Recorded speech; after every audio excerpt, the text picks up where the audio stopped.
الخبیثات للخبیثین والخبیثون للخبیثات، ناپاک عورتیں ناپاک مردوں کے لیے ہیں اور ناپاک مرد ناپاک عورتوں کے لیے ہیں، اور طیبات والطیبات للطیبین والطیبون للطیبات،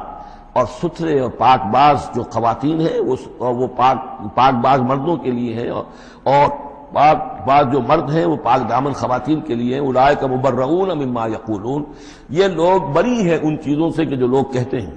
لہم مغفرۃ ورزق کریم، ان کے لیے مغفرت ہے اور رزق کریم ہے۔ یہ دونوں آیات جو ہیں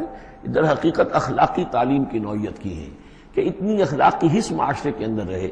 کہ جس کے ساتھ کوئی بدنامی کا معاملہ ہو جائے پھر وہ خود محسوس کرے کہ میں آئسولیٹ ہو کر رہ گیا ہوں یا رہ گئی ہوں اس معاشرے کے اندر، یہ معاشرے کے اندر یہ عام روش پیدا ہو جائے۔ جیسے کہ پہلے آیا تھا وہ اس کے اندر بھی یہی بات تھی کہ زانی نکاح نہ کرے مگر کسی زانیہ سے یا کسی مشرکہ سے، وہ اس لائق نہیں ہے کہ اس کے نکاح میں کوئی مسلمان خاتون آئے پاک دامن اور عفت والی۔ اس طرح زانیہ جو ہے اس سے کوئی نکاح نہ کرے سوائے مشرک کے، یہ قانونی چیزیں نہیں ہیں جیسا کہ میں نے عرض کیا، یہ اخلاقی، تاکہ ایک نفرت پیدا ہو زنا سے، بدکاری سے۔ اسی طریقے سے معاشرے کے اندر ایک عام فضا، ایک حس ایسی پیدا ہو جائے کہ جس میں جو لوگ بھی ایسی گراوٹوں میں مبتلا ہوں وہ خود اپنی آنکھوں میں ذلیل ہو کر رہ جائیں۔ یا ایھا الذین آمنوا لا تدخلوا بیوتا غیر بیوتکم حتی تستأنسوا، اب اس حوالے سے بہت سے جو احکام آ رہے ہیں، یہ سورہ نور اور سورہ احزاب ان دونوں میں معاشرتی احکامات ہیں۔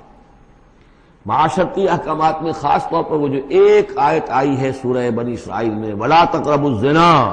إِنَّهُ كَانَ فَاحِشَةً وَسَاءَ سَبِيلًا، اس زنا کا سد باب کرنے کے لیے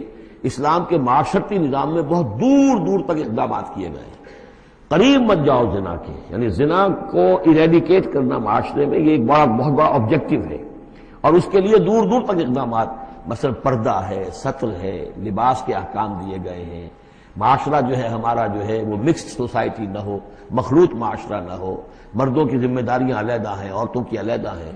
معاشرہ جو ہے سیگریگیٹڈ ہو، مردوں اور عورتوں کے درمیان اختلاط نہ ہو۔ یہ ساری چیزیں کس کے لیے ہیں؟ یہ اسی لیے ہے کہ یہ در حقیقت اس قدر شدید کشش ہے مرد اور عورت کے اندر، یہ اللہ نے جو دو جنسیں بنائی ہیں، اور اس میں یقیناً جو سیکس کا معاملہ اتنا پورٹنٹ موٹیو ہے کہ اس کو اگر پوری طریقے سے جیسے گھوڑا بہت منہ زور ہو تو اسے بہت باندھ کر رکھنا پڑے گا اور بڑا اس کو کنٹرول کرنے کے لیے محنت کی ضرورت ہے، اسی طریقے سے اس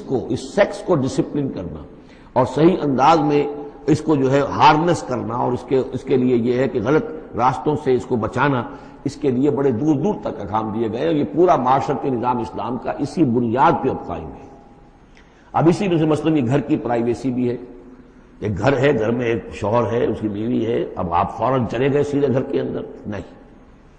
اے اہل ایمان مت داخل ہوا کرو گھروں میں اپنے گھروں کے سوا، حتی تستانسوا، یہاں تک کہ بول چال کر لو، اجازت لے لو، وتسلموا علی اہلہا، اور اذن لینے کی اس وقت جو ہوتی تھی شکل وہ یہی کہ جا کر دروازے پر کہو السلام علیکم، معلوم ہوا کہ کوئی صاحب ہیں کہ جو آئے ہیں ملنا چاہتے ہیں اور اندر آنا چاہتے ہیں۔ اب اس کے بعد یہ کہ وہ اپنی آئیڈینٹی دیں اور پھر ان کو آنے کی اجازت دی جائے، یہ نہیں کہ بے دھڑک چلے جا رہے ہیں۔ ذالکم خیر لکم لعلکم تذکرون، یہی تمہارے لیے بہتر ہے تاکہ تم نصیحت حاصل کرو۔ فإن لم تجدوا فیہا احدا فلا تدخلوها، اگر اس گھر میں کوئی نہ ہو تو پھر اس میں داخل مت ہو، حتی یؤذن لکم، یہاں تک کہ تمہیں اجازت دی جائے۔ جو گھر کا مالک ہے وہ اگر اجازت دے کہ ہاں میرا گھر اس وقت خالی ہے تم اس میں جا سکتے ہو، ورنہ یہ کہ خالی گھر کے اندر جہاں کوئی نہیں ہے داخلے کی اجازت نہیں ہے۔ وَإِن قِيلَ لَكُمْ، اور اگر کہا جائے تم سے ارجعوا، چلے جاؤ، لوٹ جاؤ، اس وقت میں ملنے کے لیے تیار نہیں ہوں یا میں اپنی کسی مشغولیت میں ہوں، فارجعوا، تو لوٹ جاؤ۔ اب دیکھیے یہ آداب ہیں۔